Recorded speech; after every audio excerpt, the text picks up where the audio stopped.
Down through the ages, through history's pages, Satan's tried to silence her voice.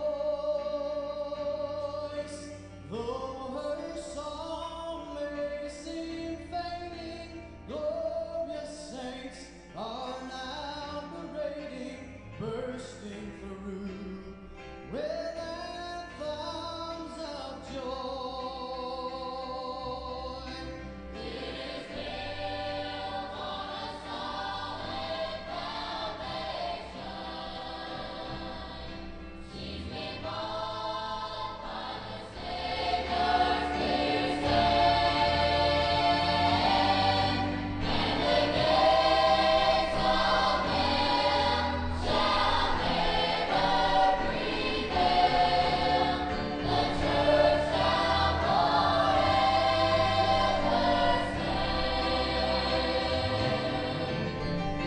2,000 years ago, by the shores of Galilee, Jesus said to his disciples, "The gates of hell shall not prevail against my church." Since that time, the devil has tried everything in his power to stop us. He used Saul of Tarsus to slaughter Christians, but that didn't last. For Saul could not erase from his mind the triumphant death of Stephen, that martyr first whose eagle eye could pierce beyond the grave, who saw his master in the sky and called on him to save. And Saul, on the Damascus road, was converted to the Christ whom he persecuted. And the church still stands. Saul and the rest of Jesus' disciples were decapitated, pounded, crucified. But the more Christians were afflicted, the more they multiplied, and the church still stands. And others had trial of cruel mockings and scourgings, yea, moreover, of bonds and imprisonment. They were stoned, they were sawn asunder, were tempted, were slain with a sword. They wandered about in sheepskins and goatskins, being destitute, afflicted, tormented.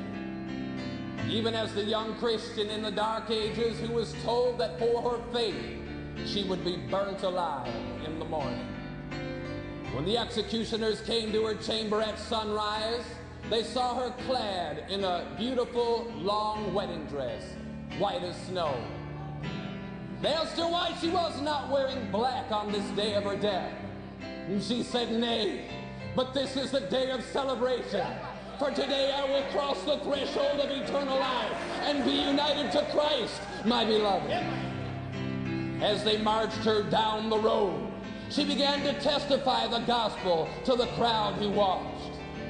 But the angry tormentors, to silence her message, plucked her tongue out from the roots. But as the blood flowed from her mouth down the white dress, unable to verbally testify the gospel of Christ, she just pointed upward to the heavens that would receive her spirit from the rising flame. And the church still stands. And the church still stands. Today, all around this world, Christians pay a horrible price for their faith by the hand of the devil's children. Even in America, they voted to outlaw the Bible, the Ten Commandments, and prayer from our public school. Look what's happened. Anarchy has taken religion's place. But a few bold saints as lambs among wolves remain faithful to their God. Cassie Bernal, when looking down the barrel of a gun in her high school, was asked this question: "Do you believe in God?" She answered, "Yes," and a bullet took her life. Yes, true Christians are still faithful because true Christians still faithful because the church still stands. As I look around me, I see martyrs today for Christ.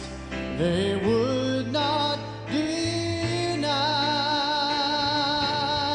for the faith that has brought them in. faith that has brought them through their trial.